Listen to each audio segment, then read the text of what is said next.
there on the Hill. And Kevin McCarthy is here with us. And I am so tired of government by shutdown. And I think there's at least one Democrat who agrees. Listen to Mark Warner here. Listen, I think we went through the longest government shutdown in American history last year. I don't think we need to repeat it. I do think we need to go ahead and get our appropriations bills done, keep the government operating. Chances of a government shutdown this time? I don't think it happens. Now remember, I'm the only speaker in modern history that never had a government shutdown. Oh. And so what happens here is good trivia. Nobody wins in this situation. It really goes on the strength of your leaders. And it's not a Republican shutdown, it's a Democrat, because you need 60 votes in the Senate.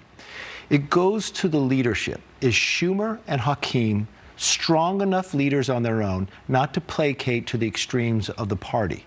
Last time, Schumer was not. He was afraid for his job, so he shut the government down. And it was like a Seinfeld shutdown. It was about nothing, so it was too hard to get out of. There was nothing. They burned themselves. They can't come back.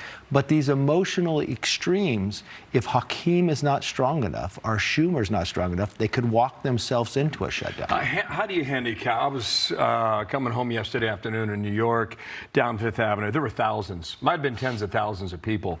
And this is January. And if you take this into the summer months and you're looking at midterms in November, how do you handicap the effect that multiple protests could have on a person's votes on a House that's to be decided by a couple votes this way or that way? It doesn't push you in November, it pushes you in the primary, because these are primary issues. So look to states that have early primaries, like Texas or others.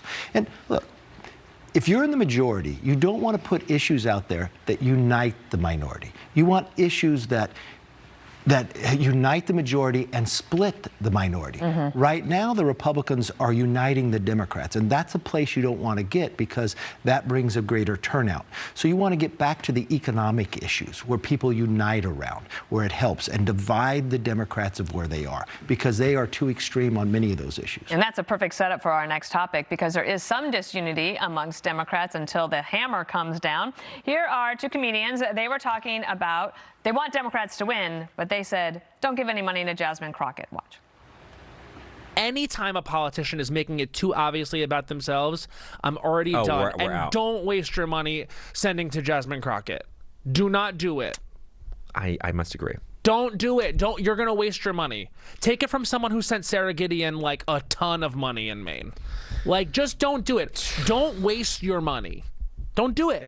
That could be really good advice for people, but the hammer came down, and he had put out an apology saying, I have great respect and admiration for Crockett, and I regret that my words suggested otherwise. I just want us to win, and I will be better at finding ways to help. I would say the podcast comments were the most authentic. The apology is forced and written by someone else. Totally percent. So what it's telling you is the Democrats don't believe in the First Amendment. Look, if I was Jamie Dimon, I'd hire these guys. They gave you the best economic advice. As a Republican, I'm going to tell every Democrat, give all your money to Crockett. She doesn't have a chance in Texas. Waste your money there.